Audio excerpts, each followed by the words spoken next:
और अतिया भौजैया से कहती है पिंटू भैया सिंटू भैया बबुआ राम बाबू कि अब की बार होली में नहीं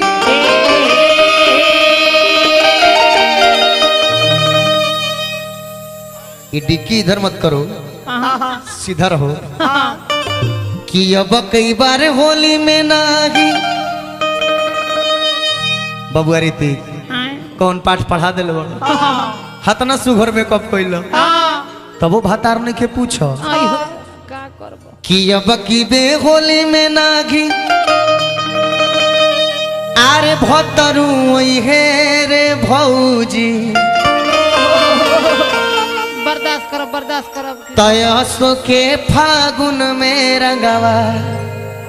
आ देवरू लगई गे रे भौ जवन देवर लगा दी ना तो भत्तारू ना लगोई है। प्रेम से बोल देता साला महाराज की जय। आ बबुआ करेजा लोग बाघ लोग एकरा के हमनी के बिरहिया भाव में गावल केंग बबुआ कि अब की बार होली में नाही भतरू अइले रे न जाए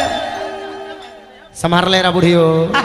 कि अब की बे होली में नागी भतरू अइले रे नदी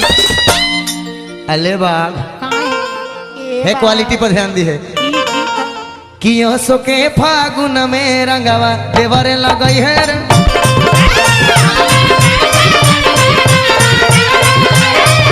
हंसो के फागुन में रंगवा देवरे लगई है रे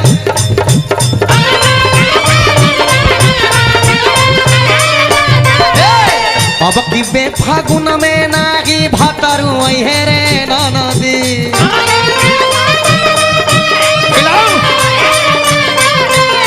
अब की बे फागुन में नागी भतरू हे रे नदी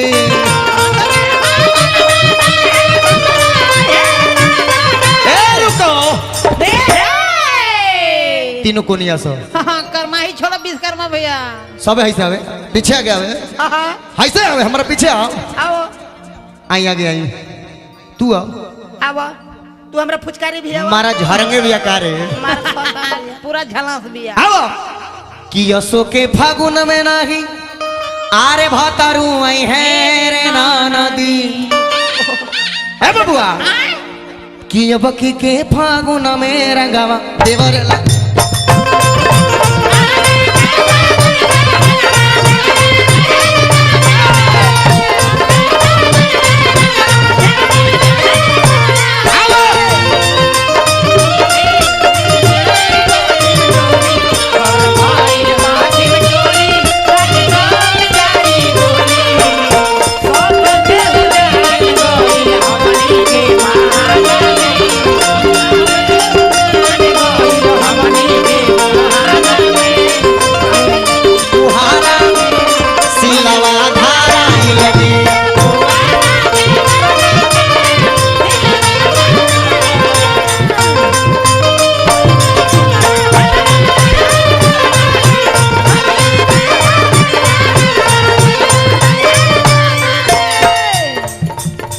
कहती औरतिया ए काता नया सरवा से रखनी थाती हम बाचा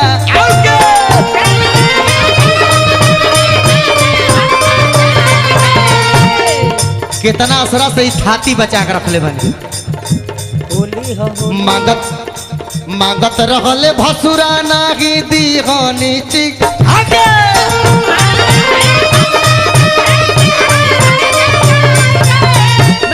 रुको रुको काता नया सरवस रखनी हर थाती हम बचा के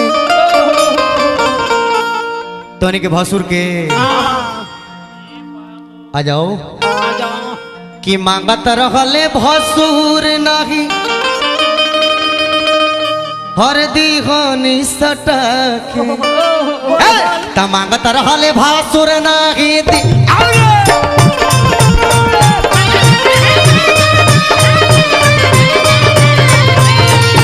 तनाया सरव से रखनी थाती हम बचा के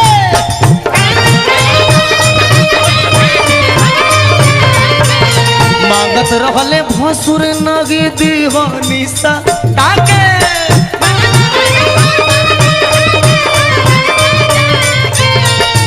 कहती रुतिया बाबू रे निमन निमन पुआ बनौले बनी पकवान बनौले बनी फुलहा कटोरा में धैले बनी फुलहा कटोरा में धैले बनी ए बबुआ अरे फुलहा कटोरा में धैले बनी आई दादा हौसत क्या बोले फुलहा कटोरा में धैले बनी दूध विश्वकर्मा भोज बनैले दूध धैले बनी फुलहा कटोरा में बाबू रे पुआ पकवान मोरा के जुठरी है रे नाना दी पुआ पकवान मोरा के जुठरी है रे नाना दी आसो के फागुन में रंगावा देवर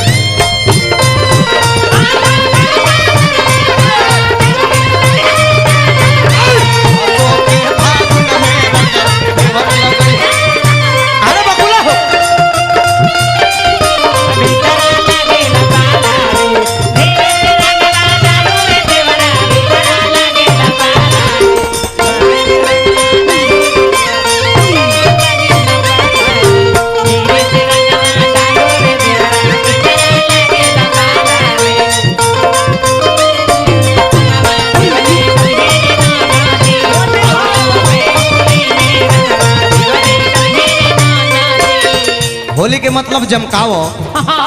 होली के मतलब जमकावो सुतावा जौन राम बाबू भाई मामा भोला मामा मोती मामा राजवंश मामा सबे सामने बैठल बा बबुआ देख गीत के माध्यम से आका गई भोला मोती दोनों जाना पड़ल बाड़े फेरा में ए बबुआ पिछवे से रंग वाले के तरीके दर में होता लो ये गीत के हमारे कैलेंडर भाई लिखल है वाह जोड़ा लिखे महाराज बिंजू को विराजमान मानी कैलेंडर भाई लिखने हैं गीत के भोला मोती दोनों जाना परल बाड़े फेर में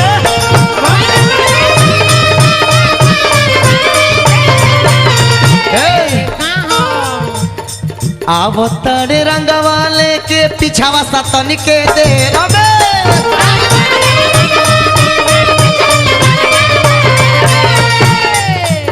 कहती औरतिया लमहर पिचकारी है चंदनवा सटई है रे भौजी तनी ला पिए दो लमहर पिचकारी है कबिया सटाई रे भौजी बाबू रे हमार फुचकारी बड़ी चोख बा तोर रविंद्र ठाकुर के खेत के पिचकारी यही से तना चोख बा हे बाबू गीत गौना कोई तरीका से जौना विधा के गीत होके वो तरीका के मुंह बना के गावे के पड़ेगा अगर है कि अपने क्षेत्र के विधा से गावल जाए कौन आगे गावल जाए कि अब की बे के रंगवा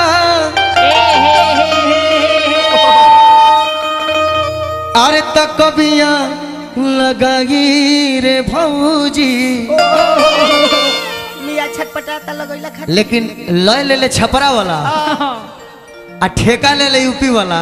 तो आनंदे बदल जाला अरे तय अब की बे के रंगवा हई चंदनवा लगाई रे भौजी ठेका है यूपी वाला बबुआ बिरहिया लोग आवेला का कि यही लेना वाला मुआ तो देवर में लगाई रे ननदी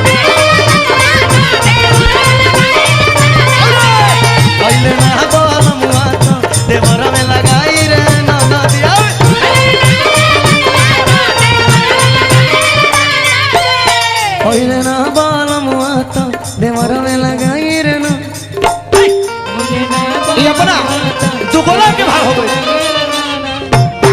ओइला ना बोलमुआ देवर में लगाई रे ना बलमुआ तो देवर में लगाई रे भाऊजी